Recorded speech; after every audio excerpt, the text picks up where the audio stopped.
पूर्व मुख्यमंत्री हेमंत सोरेन की पत्नी कल्पना सोरेन ने कहा कि सजा सिर्फ हेमंत जी को इसलिए मिली क्योंकि वो अपने गरीब जनता के लिए काम करना चाहते थे। उनके सारे कार्यक्रम जनकल्याण के लिए होते थे। कोई भी वर्ग हो, हेमंत जी ने योजनाओं की लड़ी लगा दी है। कल्पना सोरेन गुरुवार को हजारीबाग में झामुमो के 45वें स्थापना दिवस कार्यक्रम में बोल रही थी। उन्होंने कहा कि ये जो केंद्र में तानाशाह लोग बैठे हैं, उनको कभी पसंद नहीं आता है कि कोई आदिवासी, दलित, अल्पसंख्यक, वंचित समाज का बेटा आगे आए। जो झारखंड के लिए काम करना चाहता है, इन लोगों को बर्दाश्त नहीं होता है। झारखंड में सबसे ज्यादा भाजपा ने शासन किया है।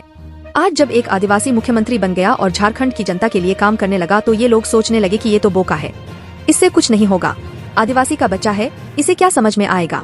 कल्पना सोरेन ने केंद्र पर जमकर निशाना साधा। कहा कि आपका बेटा, आपका दोस्त, आपके भाई, आप जिस भी रिश्ते में उनको मानते हैं, उन्होंने आप लोगों से माफी मांगी है। माफी इसलिए क्योंकि 2019 में जनादेश प्राप्त करने के बाद उनकी जो सोच थी झारखंड के लिए, उसके लिए वह जो करना चाहते हैं वह नहीं कर पा रहे हैं। लेकिन आज मैं गर्व से कह सकती हूँ कि जब कोरोना काल था, उस वक्त आपके अपना भाई हेमंत सोरेन ने ही दूसरे राज्यों से प्रवासी मजदूरों को हवाई जहाज से, ट्रेन से अपने राज्य बुलवाया। उस वक्त केंद्र के किसी मंत्री ने आगे बढ़कर काम नहीं किया। सबने कोरोना के समय खिड़की दरवाजा बंद कर लिया कि कहीं कोरोना न हो जाए। लेकिन आपके अपने बेटे ने खुद की जान की परवाह नहीं करते हुए मजदूरों को बुलवाया। कल्पना ने कहा कि यही केंद्र सरकार है। जब हेमंत सोरेन की सरकार बनी तो झारखंड के साथ सौतेला व्यवहार किया गया।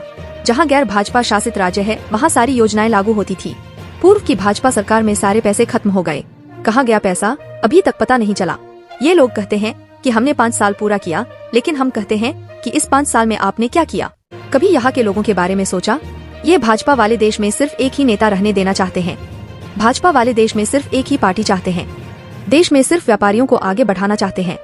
कल्पना ने कहा कि आप इस चुनाव में अपने वोटों का सही उपयोग कीजिए, क्योंकि ये 5 साल में एक बार आता है। ये जो तानाशाह सरकार आपके सामने खड़ी है, अगर फिर सत्ता में बीजेपी आएगी तो ये लोग झारखंड को फिर पिछड़ा बना देंगे। इन लोगों को झारखंड से प्यार नहीं है। यहाँ के झारखंडियों से इन लोगों को नफरत है। इनको पसंद नहीं है कि झारखंड का कोई बच्चा बाहर जाकर पढ़े।